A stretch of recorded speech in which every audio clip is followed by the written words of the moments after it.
Olá, saudações a todos e todas. Meu nome é Rafael, eu sou professor de História, sou historiador, trabalho em níveis de ensino médio e ensino superior. Eu tenho a minha formação, minha graduação, meu mestrado, meu doutorado em História são pela Universidade Federal do Paraná. E nós estamos iniciando a série, esse é o primeiro vídeo, portanto, né, da série Comentários Históricos, que é uma série que visa comentar alguns elementos, né, do cotidiano, da atualidade, de diferentes sociedades, à luz da história, dialogada com outras áreas das ciências humanas, das humanidades. O tema que eu trouxe hoje, ele é um tema que exige uma reflexão um pouco mais complexa. Ele não é um tema simples de ser encarado, né? Não obstante, ele tem gerado discussões bastante polêmicas, né, nas redes sociais, né, e tem chegado, inclusive, às vias de fato. Né. Então a ideia hoje é discutir sobre a relação entre a destruição ou a distorção da memória e da história, né, e sua relação com a propagação do racismo e do etnocentrismo. Bom, então alguns fatos, né, que aconteceram, a gente sabe que houve um caso lamentável, né, recentemente, da morte de um afro-americano, né, chamado George Floyd, num caso de abuso de abordagem policial. Né. Infelizmente, esse acontecimento não é uma coisa nova no contexto norte-americano, né? Existem raízes históricas muito profundas, né, num racismo bastante institucionalizado, né, dentro dos Estados Unidos. E embora a gente não possa negar, né, que exista também racismo dentro do Brasil, né, o contexto norte-americano ele tem um racismo muito mais arraigado, né, do que o contexto brasileiro. É uma coisa muito forte mesmo. Né. Bom, em decorrência disso, né, ocorreram uma série de protestos dentro dos Estados Unidos, né, e que se alastraram, né, por outras partes do mundo, né, em decorrência, questionando, né, esse tipo de problema e cobrando, né, uma maior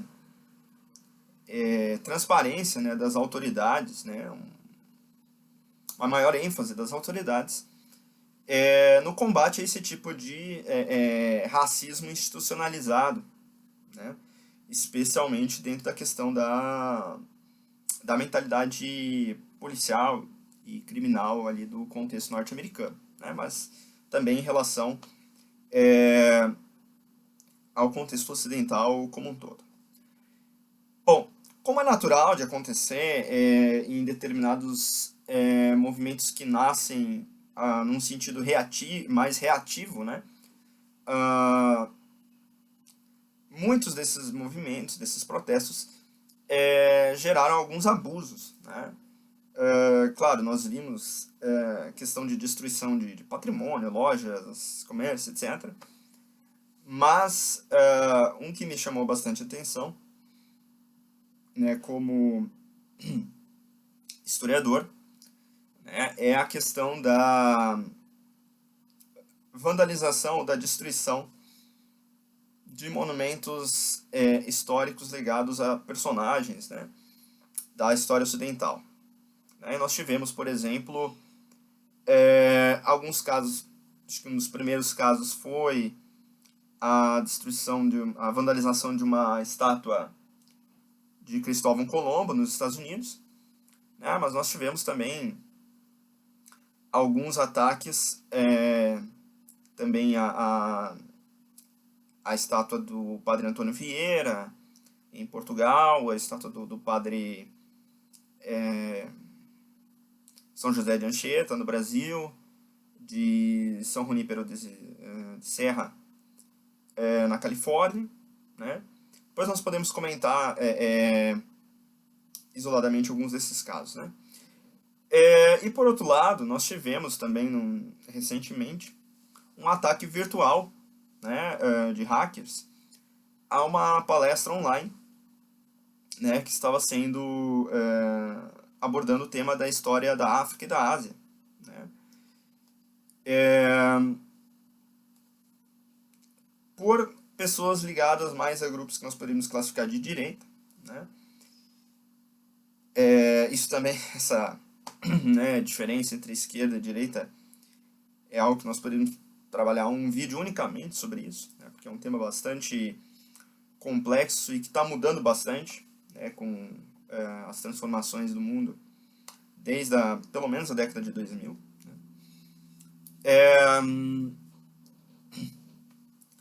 Então, nesse sentido, e esses ataques, né, tinham um teor racista, né,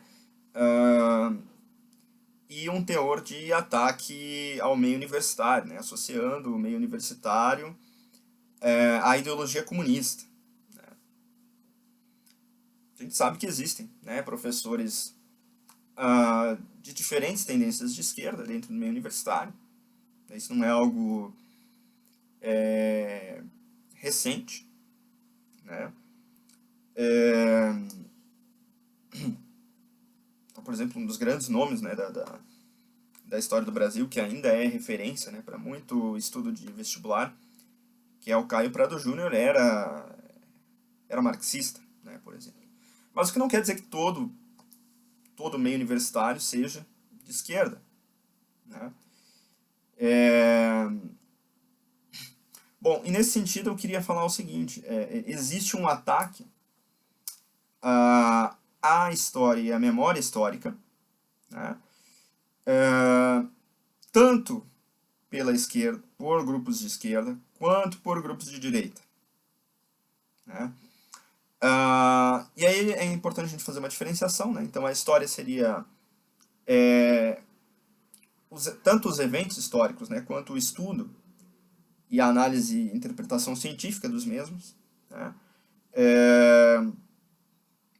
Quanto, e no caso a memória, né, seria como determinados elementos, né, históricos são percebidos, né, ou são passados através de uma memória coletiva de uma determinada população, de um determinado povo, de um determinado país, como eles são ensinados, quais elementos são destacados, quais elementos são mais obscurecidos, né, etc.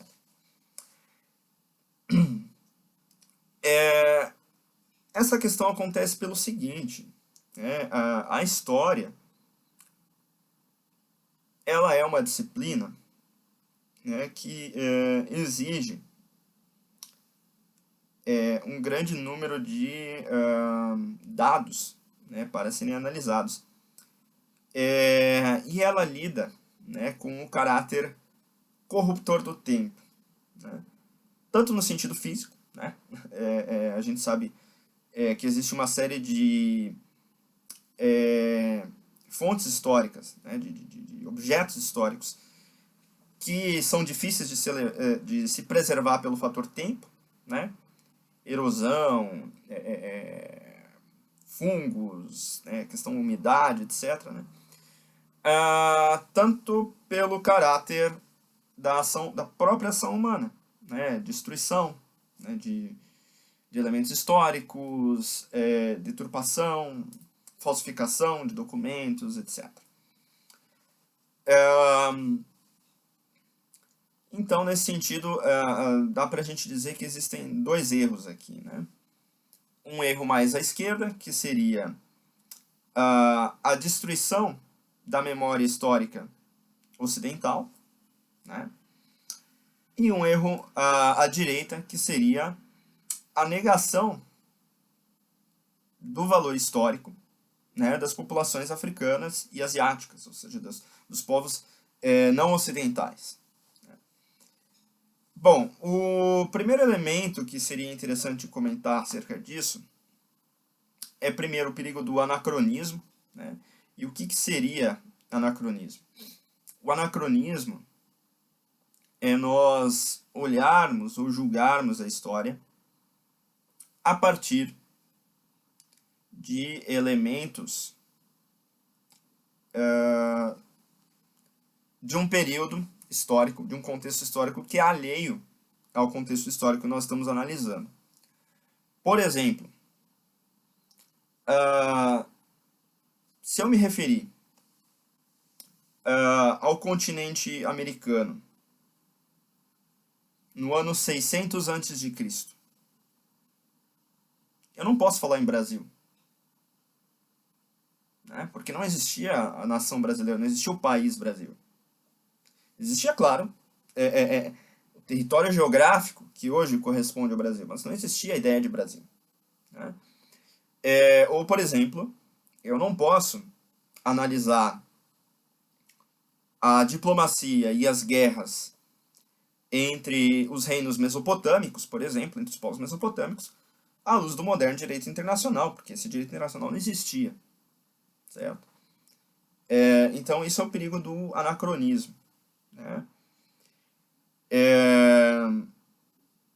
E o outro perigo é o perigo do juízo retroativo.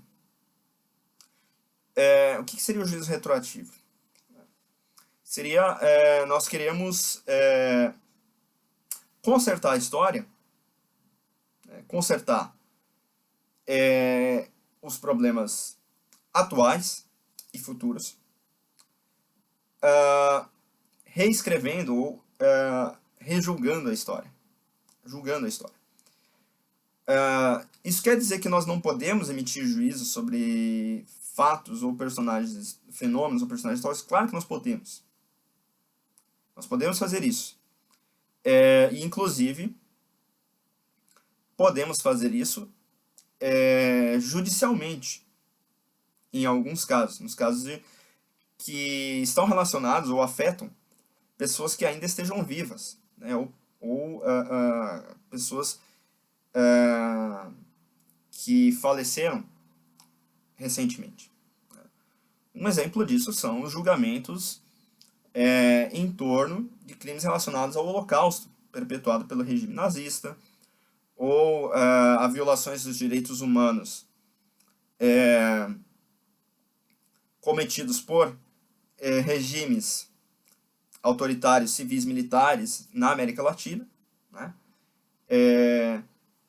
Então, para citar um exemplo, né, a gente pode falar da nosso próprio regime civil militar, né, que existiu de 64 até 88, né, porque esse regime cometeu uma série de violações dos direitos humanos, não obstante, né, foi signatário de pactos de direitos humanos na década de 60.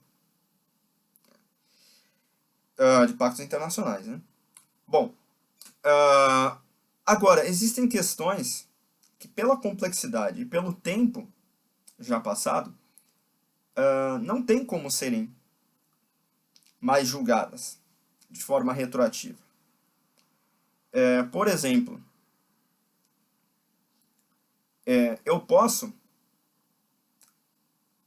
nós podemos fazer juízos, né, ou discutir a questão dos direitos dos povos indígenas e das terras indígenas na América Latina de hoje, né, com relação às populações que hoje existem, né.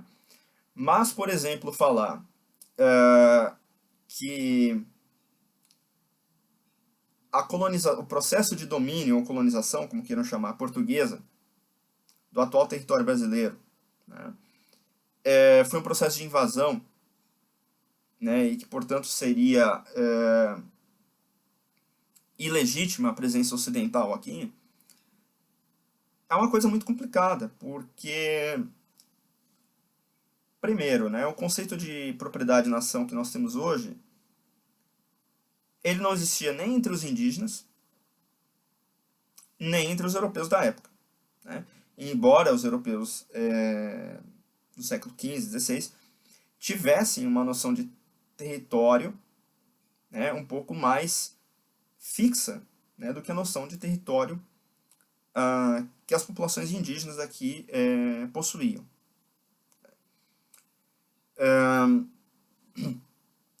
Mas a gente poderia dizer, por exemplo, que a configuração dos povos indígenas em 1500 era igual do que era em 1400, por exemplo, ou em 1300? Será que também não houve entre essas populações disputa por territórios, inclusive uma disputa cruenta, com guerras, etc.? Então, a qual dessas populações pertenceria, né? Até porque a noção de indígena, né, é uma noção que os ocidentais criaram sobre aquelas populações, né? Essas populações não se definiam como indígenas. Elas se definiam com as suas identidades próprias, de cada uma de suas tribos, de suas populações, etc. Então é algo complicado de fazermos, né? Por exemplo, eu me referi a Hitler como racista, né? Ou a Churchill como racista, ou como etnocentrista. Isso é possível de se fazer, porque é um período em que existe claramente definida, né, uma ideologia racista, uma ideologia etnocêntrica, né, do qual a antropologia, infelizmente, foi em grande parte contribuidora, e até certos estudos de biologia e de outras ciências, não? Mas eu não poderia me referir, por exemplo, a um sujeito como Pedro Álvares Cabral como racista, né? Etnocêntrico talvez eu poderia falar, porque de certa forma é uma tendência natural, e a gente chama às vezes isso de estranhamento cultural, né? Mas que uma cultura tenda a analisar a outra cultura à luz do que ela já conhece, ou seja, à luz da sua própria cultura, né? Da mesma forma como tinham portugueses que achavam que os índios não tinham religião por eles não terem um local físico, né, de culto, também os indígenas achavam estranho o fato dos europeus acumularem bens, né, porque era um modo de vida totalmente diferente do modo de vida que aquelas populações ameríndias conheciam. Então, esse é o primeiro elemento, né? É complicado nós fazermos um juízo retroativo da história, né, principalmente de elementos mais antigos. Bom, o outro elemento é nós discutirmos o que são monumentos históricos, né? Os monumentos históricos, eles são, a maior parte deles foram construídos no século XIX e no século XX. Ou seja, muitos desses monumentos são referentes a personagens muito anteriores, a um contexto muito distinto. Cristóvão Colombo, por exemplo, não ganhou nenhuma estátua na América, ou em Castela, ou na Espanha, durante sua vida. Então, esses monumentos que foram construídos no século XIX e XX, eles tinham como objetivo, principalmente, consolidar um ideal de nação, né? Ou criar um ideal de nação, né? No caso da América, que eram nações mais jovens, né? Então se escolhiam certos personagens, né, como elementos ali dessa fundadores, né, os símbolos dessa nacionalidade. E eu posso dar um exemplo da minha terra, né? Eu sou natural de Porto Alegre. Então, em Porto Alegre nós temos, por exemplo, né, o prédio da Assembleia Legislativa do Estado do Rio Grande do Sul se chama Palácio Farroupilha, né, em memória à Revolução Farroupilha, né, que aconteceu, uma revolta do período regencial brasileiro, né, 1835 a 1845, né, de caráter federalista, né, de maior autonomia local, etc. E o Palácio do Governo do Estado do Rio Grande do Sul, né, se chama Palácio Piratini, em referência à cidade de Piratini, que foi a capital, né, da chamada República Rio-Grandense, né, que foi formada pelos revoltosos da Revolução Farroupilha. Agora, o que é curioso, esses dois edifícios se situam na cidade de Porto Alegre. Porto Alegre, no seu brasão municipal, tem o lema de leal e valorosa. E esse lema ela recebeu do Império, do governo imperial, por ter resistido 3 vezes ao cerco, à invasão dos exércitos farrapos, dos exércitos farroupilhas. Então, aqui nós observamos uma contradição. E por que isso? Porque na segunda metade do século XIX,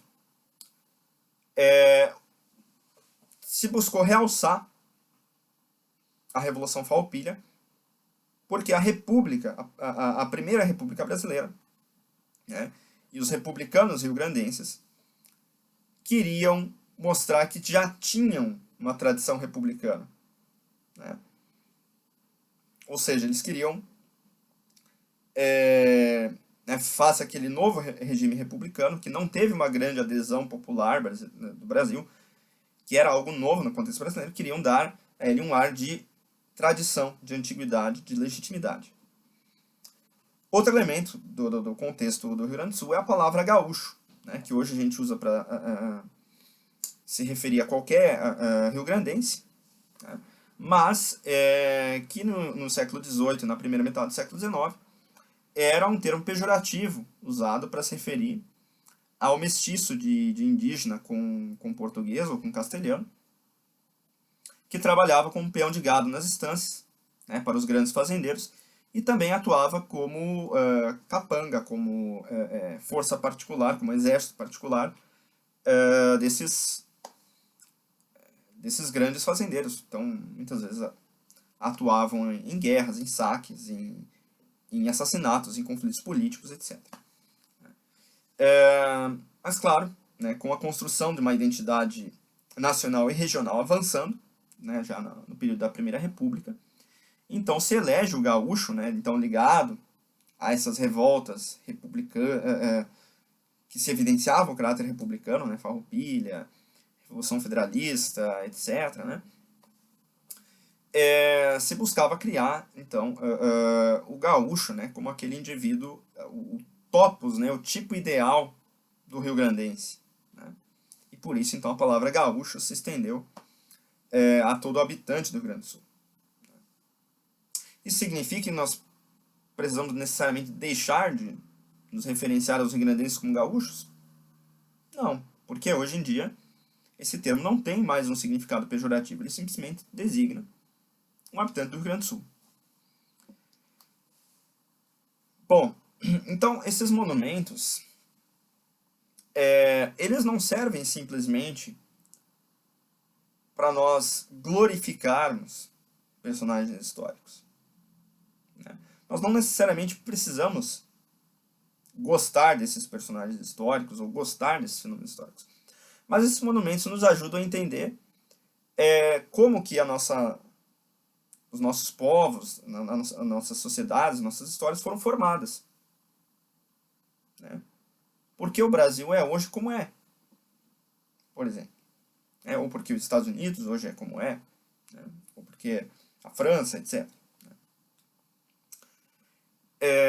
Então a gente pode analisar esses documentos de uma forma crítica e contextualizada. Agora, houveram alguns casos que são realmente bizarros, né? Porque, por exemplo, você acusar de racista, né?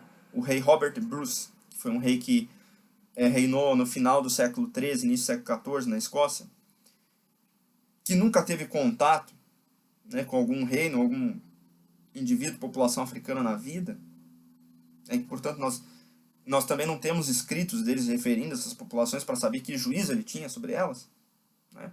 Não dá para se referir a ele como racista, né? É um grande anacronismo. Ou, por exemplo, atacar indivíduos como o franciscano Junípero de Serra, né, que foi um missionário franciscano da Califórnia, defensor dos direitos dos indígenas. O padre São José de Anchieta, aqui que evangelizou o Brasil, né, também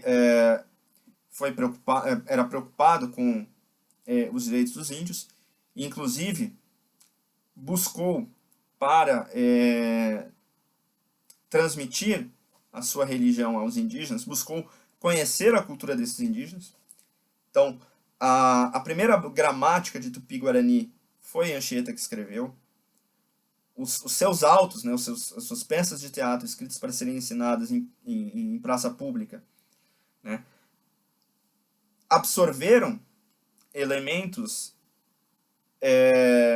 do imaginário indígena dentro da tradição cristã. Nós podemos falar também dos jesuítas espanhóis, né, que compuseram o barroco andino, né, com composições belíssimas, misturando, né, a música inca com a música sacra renascentista europeia. Então são indivíduos que buscaram, né, conhecer essas culturas. Então, grande parte, inclusive, do que nós conhecemos sobre a cultura de muitos povos ameríndios foi graças aos escritos ou elementos que foram preservados por missionários católicos, né? Claro, nós podemos questionar se vocês podem se perguntar se é lícito ou não você transmitir uma cosmovisão diferente para uma outra cultura, uma religião diferente. Ora, mas isso existe desde que o mundo é mundo. O budismo não é uma religião japonesa, não é uma religião chinesa, não é uma religião coreana. É uma religião que surgiu na Índia. E não obstante, hoje, grande parte da cultura desses povos é influenciada pelo budismo, né? Assim como a Europa não... antes da romanização, não era cristã. O cristianismo surge num contexto judaico, num contexto semítico. Existe o cristianismo como a estética cristã, como ela é vivida e praticada, por exemplo, dentro da Etiópia, né, ou dentro do Egito copta, ou dentro da Síria ortodoxa miafisista, é muito diferente do que como é praticado o cristianismo no catolicismo romano, nos países latinos, ou como é o protestantismo tradicional no norte da Europa, né? O padre Antônio Vieira, era alguém que pregava contra a escravidão na frente de senhores de escravos, né, em missas, em sermões, etc. Então é muito complicado nós atacarmos essas pessoas com a pecha de racismo ou de etnocentrismo, mostra uma ignorância histórica muito grande, né? E aí a gente chega essa é a primeira crítica que eu quero fazer, né? Que é a crítica a como alguns grupos de esquerda enxergam a questão histórica, que achar que para combater o racismo, o etnocentrismo, é necessário nós deixarmos de estudar autores ocidentais ou viver como se eles não tivessem existido, ou como se eles não tivessem contribuído na nossa formação cultural. Alguém vai negar, por exemplo, a contribuição de José de Anchieta ou de Antônio Vieira para a literatura portuguesa, para a literatura brasileira?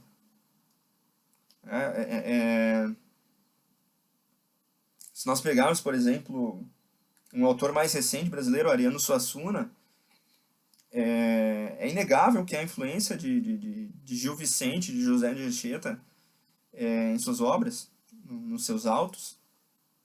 O auto é uma tradição medieval, né?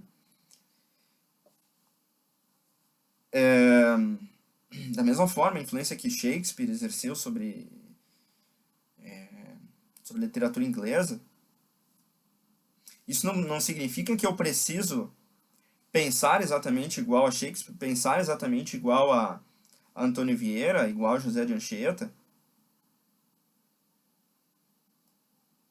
Eu, por exemplo, acho muito bonito os versos de Fernando Pessoa, mas eu não penso igual a ele.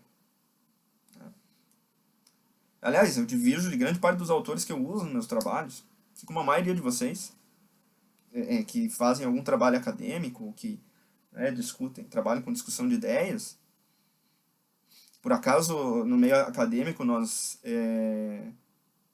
somos ensinados a ler só aqueles autores com os quais nós concordamos, com os quais nós gostamos. Mesmo para refutar ou para criticar um autor, eu tenho que ler ele antes.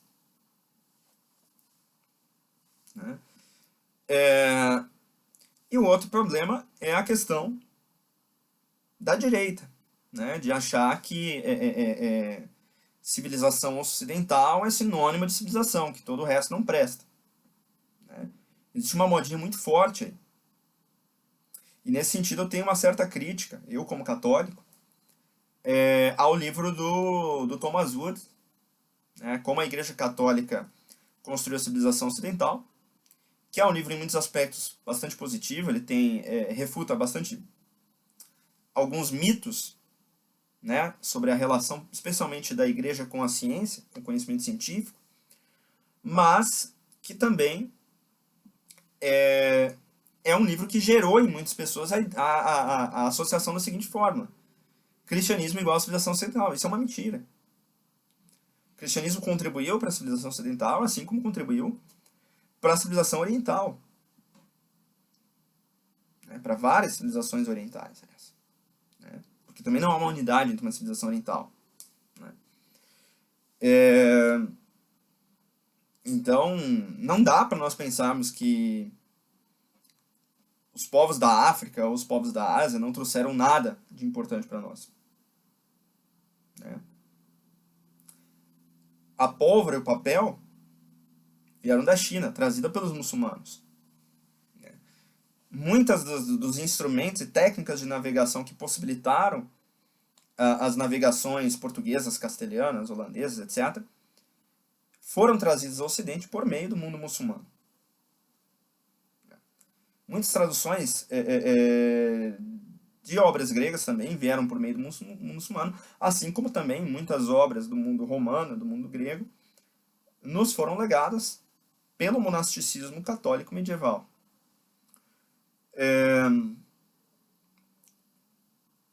Até o próprio sistema de plantation que foi empregado na América através da exploração da mão de obra africana não teria sido possível sem o conhecimento agrícola e técnico dos africanos. Né? Então existe, né, uma contribuição cultural também desses povos. E isso não pode ser ignorado. Nesse sentido, é extremamente positivo, né?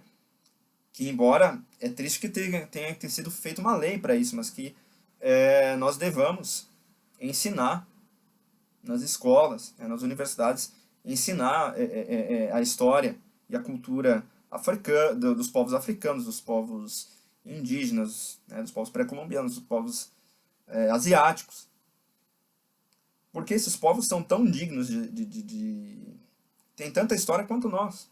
São tão dignos de serem estudados quanto qualquer outro povo.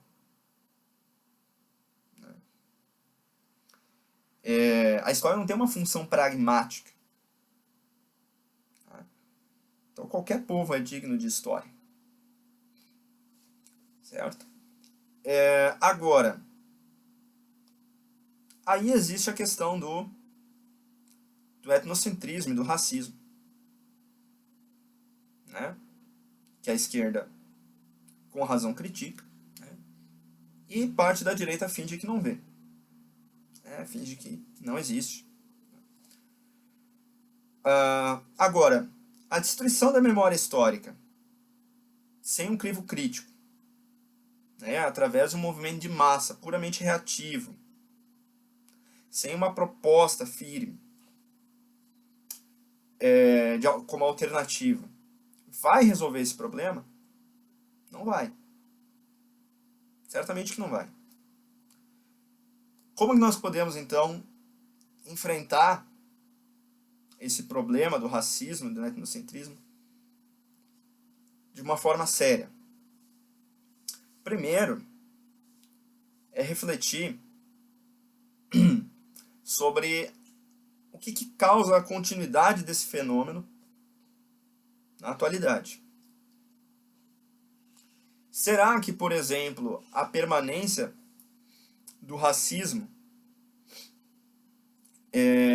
nos Estados Unidos não está relacionada ao fato de que a segregação ela só deixou de existir na lei, mas não na cultura? Ou a questão de que os Estados Unidos e outros países da Europa Ocidental continuam a agir de uma maneira colonialista na política externa, tratando os países africanos, asiáticos, latino-americanos como países de segunda ou terceira classe? Será que a ONU, a Organização das Nações Unidas, manterem na sua atual configuração basicamente a mesma configuração que tinham da Guerra Fria e do período da descolonização, né, no qual quem dá as cartas são basicamente Estados Unidos e Europa Ocidental, e agora a China, que também está se tornando uma potência colonialista? Será que isso não é o que reforça mais o racismo e o etnocentrismo dentro do mundo ocidental? Será que a politização, no sentido partidário e ideológico, de algumas minorias, né, quando determinadas lideranças se pretendem a ser o porta-voz de todo um grupo diversificado, como é uma minoria, né, será que isso também não contribui para empobrecer o debate e para continuar vendo essas minorias de uma forma segregacionada, por uma lógica meio que reinterpretando o conflito de classes para um conflito de raças? Então agora o Brasil não é um país de todos, mas é um país dividido em raças, dividido em povos que lutam contra si. Então, eu acredito que a maneira correta de nós combatermos esse problema é, primeiro, nós termos uma visão crítica e questionarmos a lógica colonialista nas relações exteriores, né? Nós temos que combater isso, né?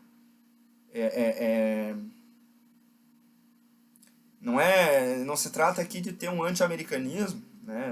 Mas assim, de ter uma postura crítica com relação à forma como, por exemplo, os Estados Unidos agem dentro do Oriente Médio, ou como a China está agindo dentro da África agora, né? E nesse sentido, eu acredito que tanto a esquerda quanto a direita falhem, né?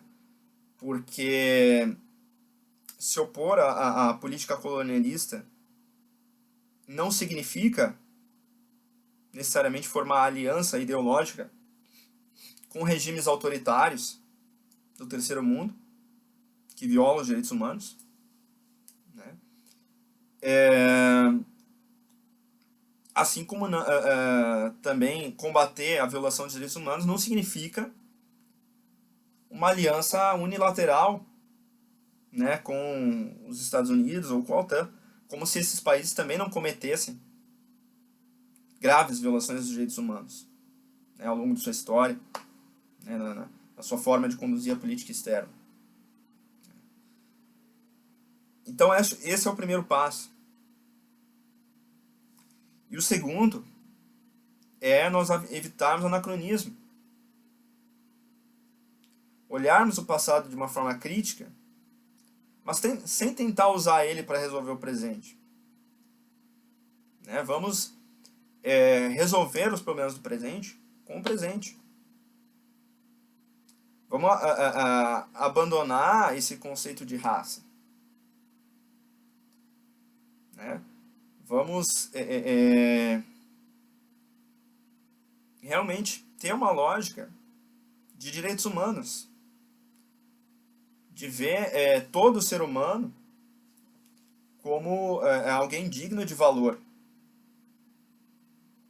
Não valor no sentido monetário, no sentido utilitário, mas um valor intrínseco. Então é nesse sentido que a gente vai combater esse problema, e não destruindo a memória histórica, né? Inclusive porque a memória histórica ela é testemunho também dos erros, dos elementos negativos cometidos durante a história, e que nós não podemos esconder esses erros, nós não podemos esquecer esses erros, né? Então fica aí o meu recado, né? Vamos olhar a história de uma forma crítica, certo? Sem rótulos ideológicos, quer de direita, quer de esquerda, né? E vamos tentar resolver esse problema propondo alternativas, e não simplesmente de uma forma reativa. Vamos buscar projetos políticos, sociais, econômicos que realmente sejam solidários, que busquem unir as pessoas, independente da sua origem étnica, da sua origem nacional, da sua nacionalidade, etc. E aí sim, a gente pode ter alguma esperança com relação ao nosso futuro. Então esse foi o comentário histórico dessa semana. Eu peço desculpas por ter me alongado tanto, a proposta não era fazer um vídeo tão grande assim, mas como eu disse para vocês, é um tema complexo, um tema que envolve muitos fatores, né? Então, fica a reflexão aí para vocês pensarem durante a semana. Estou aberto a críticas, a sugestões, a novos olhares. Se você quiser, deixe seu comentário. Se você gostou do vídeo, não esqueça de curtir, se inscrever no canal, compartilhar com seus contatos, com seus amigos, principalmente com as pessoas que se interessam por ciências humanas, por história, etc.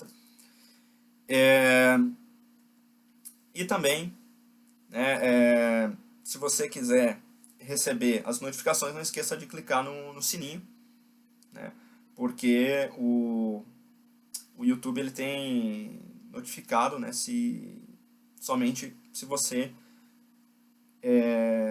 clica no sininho. Agora, se você é só inscrito, você não recebe, não tem mais recebido as notificações dos vídeos, né? Então, que Deus abençoe a todos e todas. Até a próxima.